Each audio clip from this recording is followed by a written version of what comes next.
Good morning, 6:01 here on a Thursday, and some residents of the Tri-Cities are not too happy with the way the Evergreen Line is taking shape. Greg Harper is live this morning in Port Moody with the details. Greg. Good morning, Kyle. Yes, overlooking the Klahani neighborhood in Port Moody this morning. Several high-rises behind me, condos, townhomes, and to my left, this is where the Evergreen Line tracks are going to be. And it's how high they're going to be that has many people that live around here quite upset, and many of them voiced their concerns last night at the Evergreen Line project office, which is in Coquitlam. Initially, the tracks were supposed to be close to the ground, but this would conflict with existing CP rail tracks. So the Evergreen Line will be elevated by 9 meters and for a 650-meter stretch. Some residents are saying there's been miscommunication here, not enough public consultation, and they have concerns about noise, privacy, and what the view will look like. I feel like I've wasted an entire month and this is all you came back with. So I want to know how much more time is going to pass before we have other options from you folks. So the construction of a green wall, the planting of some trees, this is being talked about as a possible solution here, but there are some that live in this neighborhood that aren't satisfied with that. The Evergreen Line, by the way, it's expected to be completed by the summer of 2016. Kyle? Greg Harper reporting live this morning in Port Moody. Greg, thanks for that. Big changes are on the way for Brentwood Town Centre in Burnaby. Have a look at this video. It shows what the corner of the Lougheed Highway and Willingdon will hopefully look like one day. Two 60-story residential buildings towering over a new 500,000 square foot shopping complex with an outdoor plaza that looks like something you might find in places like Las Vegas or even LA. Construction is expected to begin in the spring, and Brentwood Mall will stay open at least during phase 1 of construction. BC Ferries has created a new way of paying executives in response to criticism. The Ferry Corporation has scrapped its bonus program, replacing it with a salary holdback plan. Money will only be paid out if certain targets are met. BC Ferries is also freezing salaries for executives and senior managers until 2016. The company says the moves will save $900,000 a year.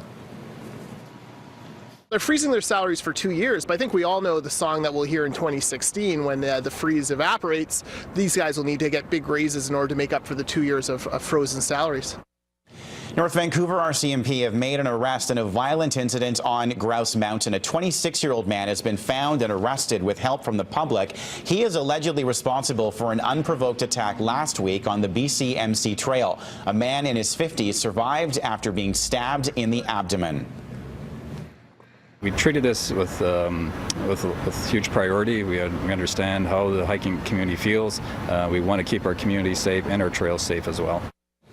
Former Vanox CEO John Furlong is facing more legal action from a journalist he is also suing. Reporter Laura Robinson's lawyer sent a letter to Furlong's lawyer demanding several retractions of comments he made in a TV interview, as well as the removal of a post on his website. The letter says Furlong attacked Robinson's reputation and suggested she interfered with an RCMP investigation. Last year, the Georgia Straight published Robinson's article claiming Furlong physically abused students while teaching in northern BC 40 years ago. Furlong has dropped the Georgia Straight from this lawsuit, but he is still suing Robinson.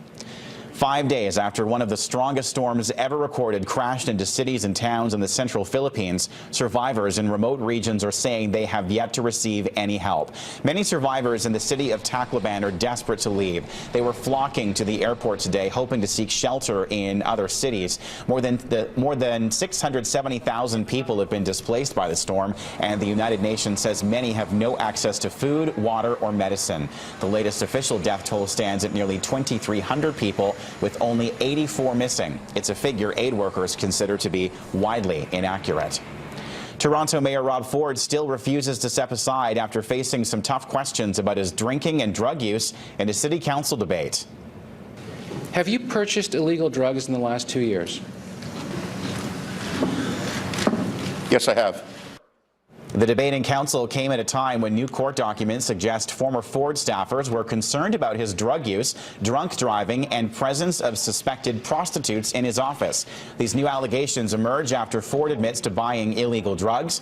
The mayor refuses to step aside despite an overwhelming vote by city councillors that he should take a leave of absence. Anytime you have such a personal crisis that you are embarrassing the government you sit with, you step aside so as not to embarrass that government.